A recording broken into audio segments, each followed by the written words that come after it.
When I was in middle school, I talked to a girl that said she didn't believe in God. And I said, why not? And she said, because I have no reason to. Which was very ironic, even though I went to church my whole life. Nobody had ever given me a reason either.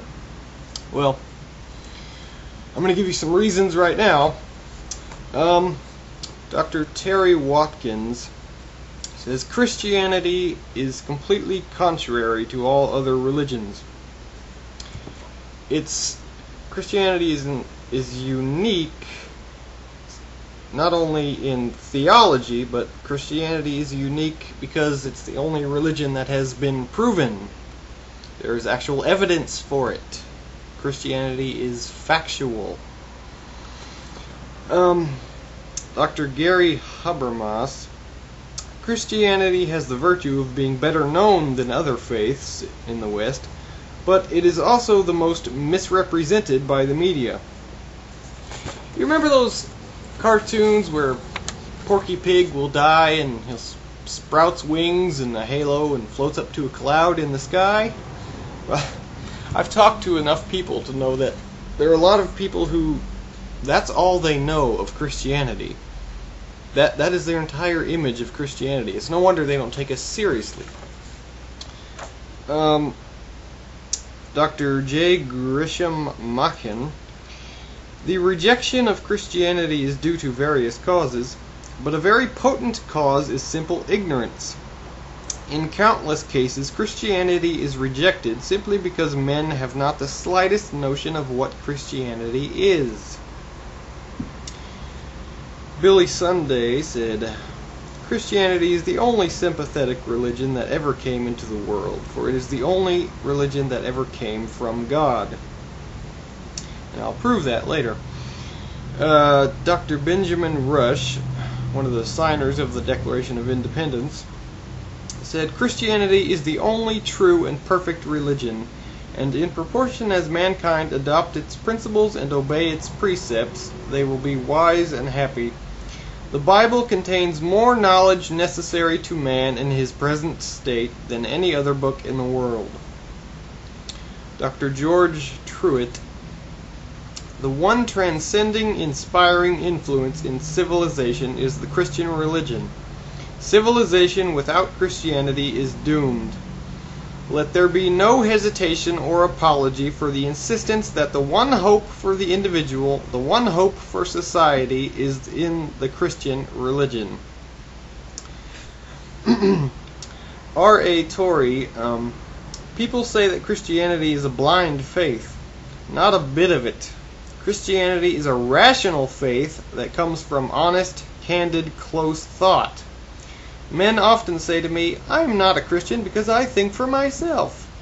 My dear friend, you are not a Christian because you don't think for yourself.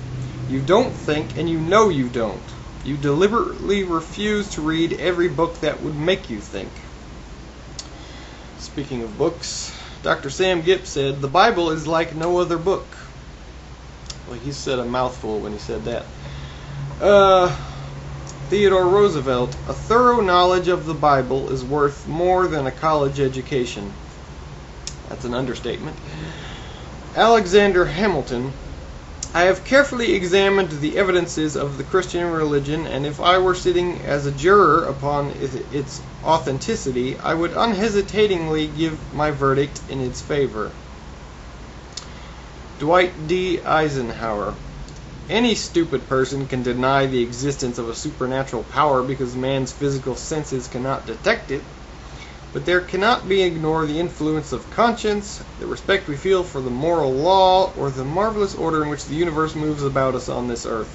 All these evidence the handiwork of the beneficent deity. That deity is the God of the Bible and Jesus Christ, his Son.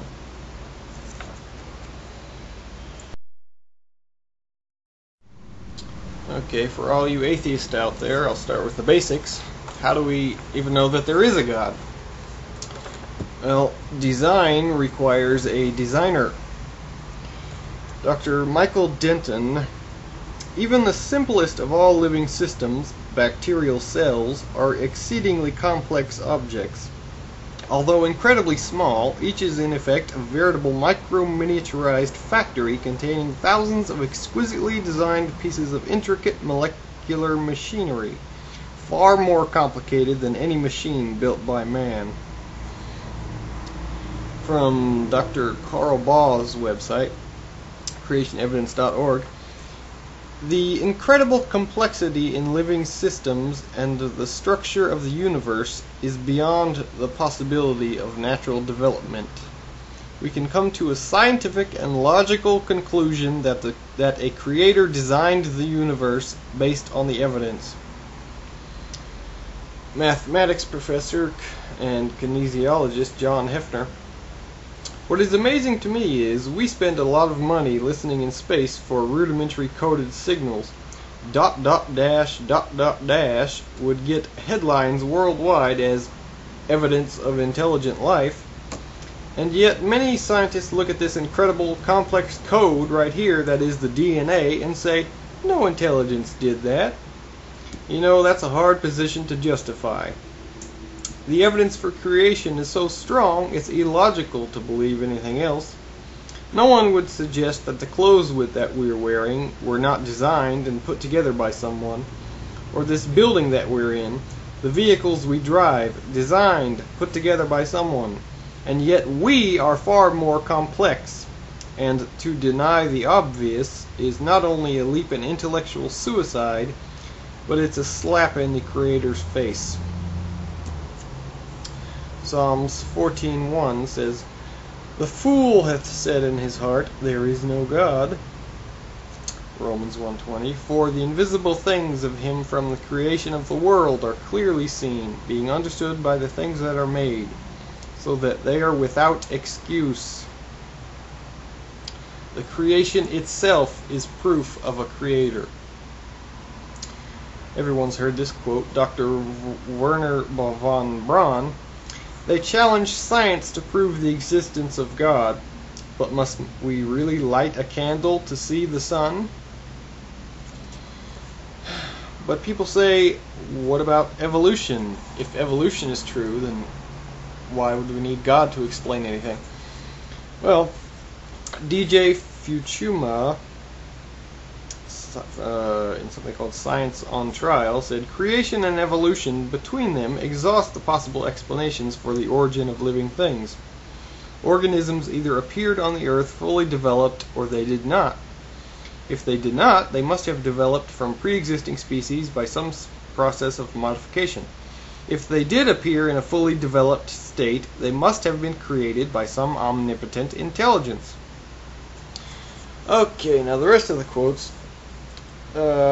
Keep in mind that the following quotes cannot be attributed to bias, since most of the people I'm about to quote either are now or were at one time evolutionists.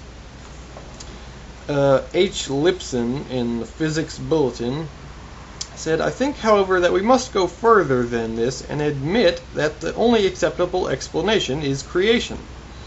I know that this is anathema to physicists, as indeed it is to me, but we must not reject a theory that we do not like if the experimental evidence supports it.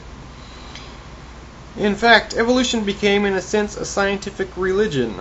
Almost all scientists have accepted it, and many are prepared to bend their observations to fit in with it." Okay, hopefully all of you know who Charles Darwin is. In a letter to a Harvard professor, Charles Darwin himself wrote, "I am quite conscious that my speculations run quite beyond the bounds of true science." In his book, The Origin of Species, he wrote, "To suppose that the eye, with all its contrivances, or complicated parts, to suppose that the eye could have been formed by natural selection seems, I freely confess, absurd in the highest degree." Yet he tries to explain it anyway.